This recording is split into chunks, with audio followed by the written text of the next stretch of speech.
कोकाटेंच्या राजीनाम्यामुळे पुन्हा धनंजय मुंडे चर्चेत आले। कालच कोकाटेंवर कारवाई होणार असं बोललं जात होतं। त्याचवेळी धनंजय मुंडे दिल्लीत पोहोचले आणि मुंडेंनी अमित शहांची भेट घेतली। मात्र मुंडेंना पुन्हा मंत्रिमंडळात घेण्यास सुप्रिया सुळेंनी विरोध केला। बीडमध्ये उपोषण करणार असा इशारा सुळेंनी दिल्याची माहिती आहे, पाहूया।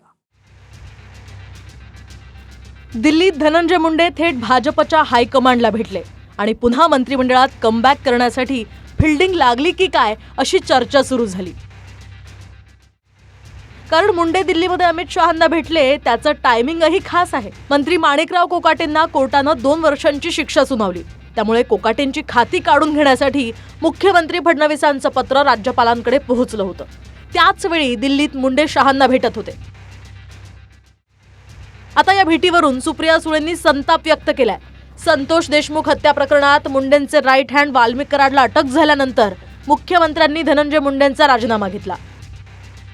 आरोपात काहीतरी तथ्य असल्याशिवाय सरकारनं राजीनामा घेतलेला नाही असं सुप्रिया सुळे म्हणाल्यात। त्यामुळे धनंजय मुंडेंना पुन्हा मंत्री केल्यास बीडमध्ये उपोषण करणार असल्याचा पवित्रात सुप्रिया सुळेंनी घेतल्याचं कळतंय। मी एक गोष्ट तुम्हाला खूप प्रांजळपणे कबूल करते की काल जेव्हा ते भेटले या देशाच्या गृहमंत्र्यांना, मला थोडंसं वाईट वाटलं। याचं कारण असं की ज्यांच्यावर इतक्या टोकाचे आरोप झालेले आहेत ते सिद्ध नाही झाले ते मी मान्य करते, पण आरोप तर झाले आणि ह्याच सरकारने त्यांचा राजीनामा घेतला। त्याच्यामुळे काहीतरी तथ्य असल्याशिवाय कसा सरकार राजीनामा घेईल। पण ज्याच्यावर आरोप झालेले आहेत, संतोष भाऊची हत्याच्या मागच्या षडयंत्रात ज्यांचा राजीनामा तुमच्याच सरकारने गेला, अशा व्यक्तीला भेटणं हे किती योग्य अयोग्य आहे। धनंजय मुंडेंचा आणि माझा काल संध्याकाळी फोन झाला। अमित भाईंची त्यांनी वेळ 1 महिन्यापासून मागितलेली होती। त्यांचा एक साखर कारखाना आणि अन्य काही काम या संदर्भातला त्यांनी अगोदरच वेळ मागितली होती, ती नेमकी काल मिळाली। त्याच्यामुळे माणिकरांच्या बाबतीमध्ये कन्व्हिक्शनचा निर्णय परवा आणि काल भेट हा निवड योगायोग आहे। यापेक्षा त्याच्यामध्ये काय आहे असं मी काय त्या ठिकाणी मानत नाही। आणि मग मला धनंजयनी काय अमित भाईंच्या जवळ त्यांचा विषय होता त्या बाबतीत तपशीलवार चर्चा त्या ठिकाणी सांगितली। तर धनंजय मुंडेंच्या राजीनाम्यासाठी जवळपास 9 महिने झालेत। भाषणांमुळे अधूनमधून मंत्रिपद गेल्याची खंत त्यांनी बोलूनही दाखवली आहे आणि जबाबदारीही मागितली आहे। तर संतोष देशमुखांच्या हत्या प्रकरणातला आरोपी नंबर 1 वाल्मिक कराडची मुंडेंनी जाहीर सभेत आठवणही काढली आहे। कायम मार्गदर्शन करत राहावं, चुकलो तर कान धरा, नाही चुकलो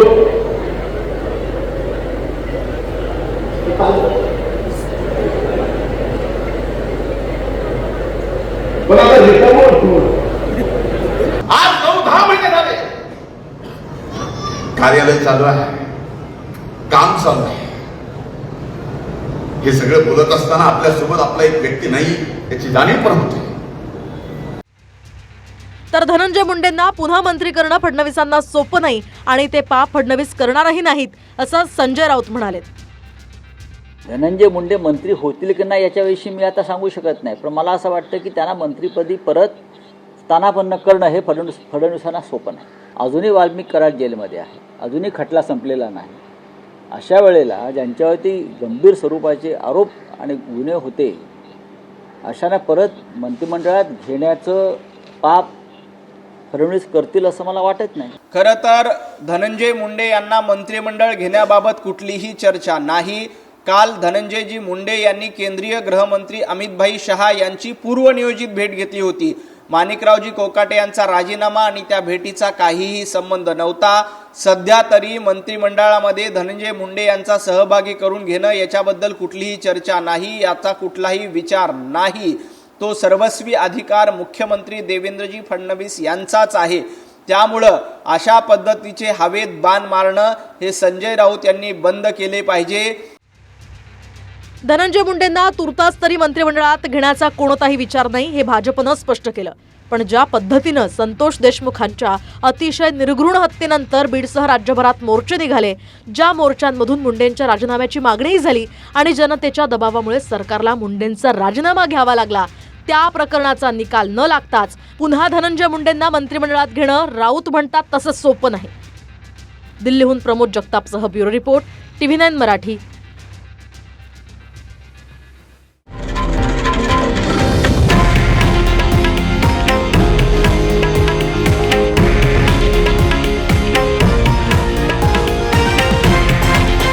हे आहे देशातील नंबर 1 न्यूज नेटवर्क आणि आपण पाहत आहात TV9 मराठी, एकमेव.